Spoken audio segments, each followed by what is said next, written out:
2021. Perkenalkan, saya Syifa Farsailpani, angkatan 2021. Nah, di sini saya akan membuat video peragaan tentang pemeriksaan fisik ginekologi. Nah, sebelumnya kita sudah analisis dan inform konsen kepada pasien dalam pemeriksaan ginekologi ini. Lalu kita akan mempersiapkan alat. Nah, di sini alatnya ada handscoot, ada juga manekin ginekologi, ada lampu sorot, ada steril, lubrikan, terus juga ada kapas steril, ada speculum grafts, ada apron, kateter, dan juga ada alat antiseptik. Baiklah, langkah pertama kita persiapkan dulu pasiennya. Pasien kita suruh untuk berkemih terlebih dahulu, kemudian minta pasien untuk tidur di ranjang terlentang dalam posisi ototomi seperti pada manekin ini. Nah, kemudian kita juga akan mempersiapkan diri kita sendiri, yaitu pertama kita bisa memakai surgical cap, boleh juga tidak, terus kita memakai masker, kemudian kita akan memakai apron.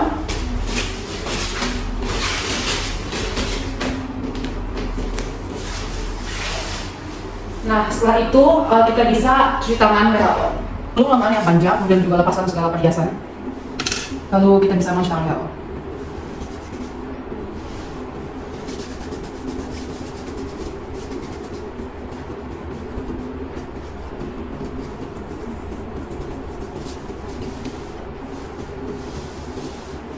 Melakukan sekarang WHO, kita akan memasang handscoot secara hand to hand, glove to glove. Nah, kalau kita bisa berdiri di depan pasien, langkah pertama untuk pemeriksaan ginekologi adalah inspeksi. Nah, kita akan menginspeksi yang pertama adalah bagian higiene, misal higiene pasien secara keseluruhan, apakah pasiennya bersih atau ada bekas-bekas kotoran gitu. Nah, lalu kita akan memeriksa monos pubis. Kita lihat pola pertumbuhan rambutnya dan juga ada tidaknya kelainan folikel. Terus kita turun ke bawahnya, yaitu pada daerah kulit vulva. Nah, kulit vulvanya ini apakah ada permukaan, ada pembekakan, atau nodul, atau tumor. Lalu kita juga akan memeriksa bagian klitoris. Kita lihat klitoris apakah ada pembekakan, ada infeksi. Lalu kita turun ke muara uretra. Kita lihat muara uretra apakah ada infeksi atau ada tumor. Lalu kita lihat labium majus dan labium minusnya, apakah simetris antara kiri dan kanan, dan juga apakah ada bagaimana warnanya, permukaannya, apakah berbenjol-benjol, terus itu juga apakah ada tumor dan yang lain. Setelah itu kita ke perineumnya. Kita lihat perineum apakah ada bekas episiotomi atau ada perlukaan. Lalu kita juga lihat di komisura posteriornya apakah utuh atau ada lobekan. Lalu baru kita lihat introitus vaginanya. Introitus vaginanya apakah ada discharge atau tidak. Jangan lupa juga tadi setelah kita cuci tangan kita harus memasang lampu. Boleh kita gunakan lampu sorot atau lampu headlamp seperti ini. Baik, yang kedua setelah inspeksi kita akan melakukan pemeriksaan inspektulum. Nah, pertama-tama kita akan membersihkan vulva atau namanya toilet vulva dan vagina. Lalu kita bersihkan, ya sebelumnya kapasnya kita rendam dulu di cairan BTT ya. Nah, kita lalu bersihkan dari sentral ke perifer. Kemudian buang. Sekali lagi dari sentral ke perifer, buang di bengkok. Kemudian yang terakhir kita bisa bersihkan area vagina di dalamnya. Lalu terakhir di anus kita bersihkan seperti ini. Nah, setelah itu kita pasang steril.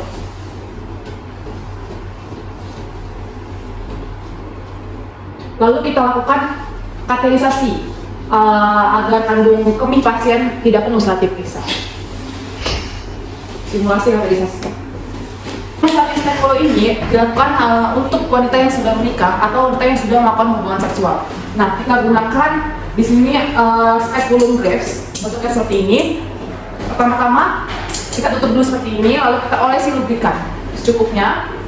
Kita olesi agar mudah masuk.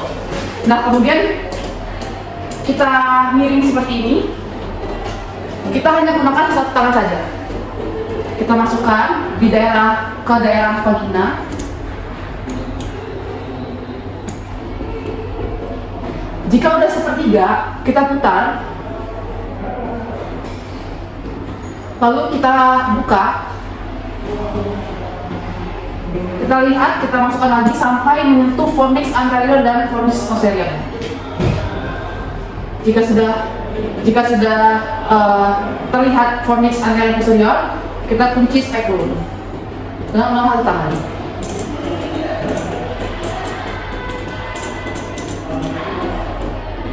Nah, pada pemeriksaan spekulum ini kita melihat bagaimana cervix uterinya. Kita lihat apakah mukosanya hiperemis atau tidak. Kita lihat juga apakah permukaannya berbenjol-benjol, apakah ada polip, apakah ada tumor. Kita lihat.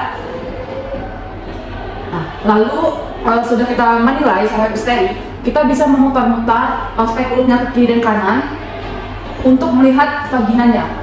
Dindingnya bagaimana, apakah permukaannya rata, terlalu benjol, mukosanya hiperemis atau tidak, apakah ada tumor di vaginanya. Nah, sudah kita menilai cervix uteri dan vagina, dinding vagina, kita sudahi pemeriksaan spekulum.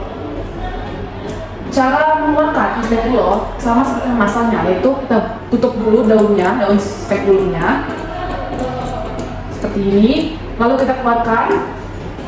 Setelah 2/3-nya kita balik lagi, putar 90 derajat, lalu keluarkan.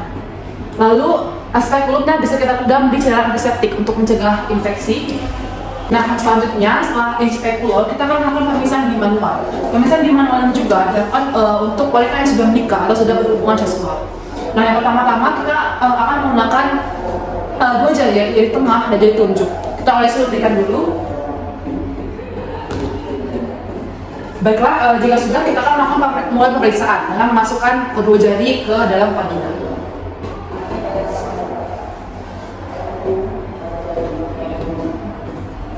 Yang pertama, kita urutan dulu untuk menilainya. Kita menilai bagaimana vaginanya, bagaimana permukaannya, apakah ada benjol-benjol, atau ada tumor, ada permukaan, ada cicatrix atau tidak. Lalu kita apakah ada stokel, ada repokel, lalu apakah ada kelainan seperti abses atau kista. Lalu kita ke bagian cervix uterinya, kita raba fornixnya, bagaimana bentuknya, apakah melingkar atau tidak, apakah ada polip atau tidak, ada tumor atau tidak. Kemudian kita juga menilai bagaimana konsistensinya, apakah nyala atau tidak. Lalu kita nilai juga bagaimana mobilisasinya, apakah mobile atau bisa digerakkan atau tidak. Lalu kita masuk ke dalam ke area uterusnya. Jangan lupa tangan kiri ini untuk mengarahkan organ mana yang akan kita periksa. Ada di sebelah pubis. Lalu kita raba uterusnya, kita raba bagaimana bentuknya, konsistensinya, apakah ada perlukaan atau tumor. Lalu kita masuk lebih dalam ke bagian parametrium. Parametrium ini terdiri dari 2 organ, yaitu tubang falopi dan juga ovarium. Nah, di dalam parametrium atau adnexa ini, saat kita raba dalam pemeriksaan manual, normalnya tidak teraba. Namun jika ada tumor ataupun kanker pada area tersebut, akan terdapat penonjolan di area suprapubiknya seperti itu. Lalu setelah kita menilai semuanya secara runtut, kita keluarkan perlahan jari kita. Pada pemeriksaan ginekologi ini juga kita akan melakukan pemeriksaan yang lainnya seperti rectal touche pada wanita. Nah, rectal touche ini dilakukan untuk wanita yang belum menikah atau belum melakukan hubungan seksual. Kita memeriksanya melewat anus dengan satu tangan, yaitu tangan jari telunjuk. Kita olesi lubrikan terlebih dahulu. Nah, kita akan suruh pasien untuk tarik nafas. Bu, tarik nafas ya Bu. Lalu kita masukkan dan kita ke dalam anus. Kita nilai sphincter aninya bagaimana, apakah kuat atau tidak. Kemudian kita juga akan menilai apakah terdapat massa hemoroid pada pasien. Juga kita akan menilai himen kita lakukan palpasi ke atas. Himen pasien bagaimana, apakah normal atau tidak. Kemudian kita juga akan meraba uterusnya. Uterus apakah teraba, bentuknya bagaimana, konsistensinya. Kemudian juga kita bisa meraba cervix uterinya. Kita lihat apakah ada pertumbuhan polip atau tidak.